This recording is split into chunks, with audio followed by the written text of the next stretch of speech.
آج کے حوالے سے جو میرے بھائی طارق سمیر صاحب نے بات کی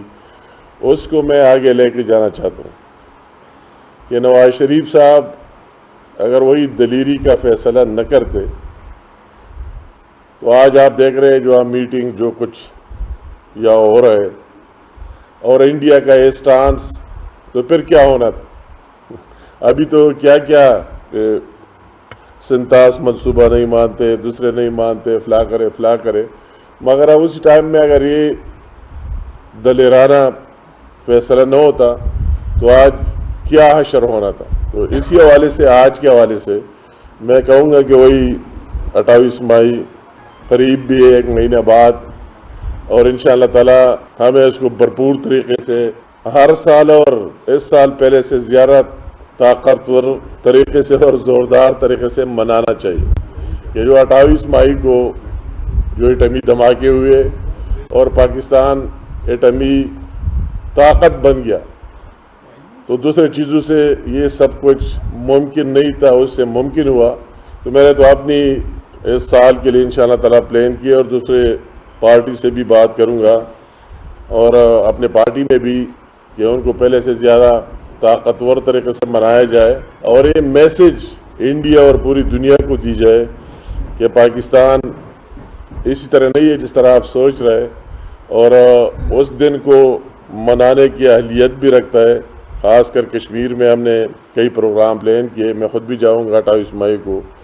AJK میں، دوسرے جگہوں میں، اور پورے پاکستان میں ہونا چاہیے اور یہ میسج دینا چاہیے۔ میں نواز شریف صاحب کی بارے وہ سارے چیزیں جو آپ دیکھ رہے ہیں ایک لمبی ہسٹری ہے اور آپ سارے جانتے، جس ہر فیلڈ میں دیکھتے، سب سے پہلے تو یہ سب سے بڑی بات کہ پاکستان کو اس طرح محفوظ بنانا، اس میں اس کا انپٹ، اس کی دلیری، اس کے ساتھ دوسرے لوگوں نے بھی، دوسرے گورنمنٹ سے بھی کام کیا، اور وہی جو ہمارے سائنٹسٹ ہے، افواج پاکستان ہے، سب نے اس میں اپنا حصہ ڈالا، مگر وہی دلیری کا فیصلہ اس کے ہوتے ہوئے کرنا کہ ایٹمی طاقت بننا اور بٹن دبانا بہت بڑے دل گردے کی بات تھی، وہ اللہ تعالیٰ نے اس کو نصیب کیا اور آج پورا قوم اس سے محفوظ ہے۔ تو جو نواز رضا صاحب نے لکھا ہے، میں کہتا ہوں کہ اس کی زندگی میں بہت اونچ نیچ ہے، وہی اس کے جیل سے باہر حکومتیں 3 ختم کرانا، اس کو درمیان میں فارغ کرانا کہ اس کو پڑھ لے، اس سے سیکھے کہ کسی کو کس طرح سٹینڈ لینا ہے، کس طرح کھڑا ہونا ہے، اور مستقبل میں اس کو کیا کرنا چاہیے۔ تو ہر ایک کو اس کو دیکھ لینا چاہیے اور پڑھ لینا چاہیے، جس طرح نواز رضا صاحب نے بہت محنت کی ہے اور سب کو کلیکٹ کیا ہے۔ ساتھ ساتھ میں بات ضرور کرنا چاہتا ہوں کہ اگر مقبوضہ جموں کشمیر میں کوئی واقعہ ہوتا ہے اور اسٹریٹ فارورڈ بغیر کسی ثبوت کے، بغیر کسی دلیل کے اور پاکستان پر الزام لگانا انتہائی افسوس کی بات ہے اور دکھ کی بات ہے، اور اس طرح اس ٹریٹی کو ون سائیڈڈ انڈس واٹر کو ختم کرنے کا اعلان کرنا،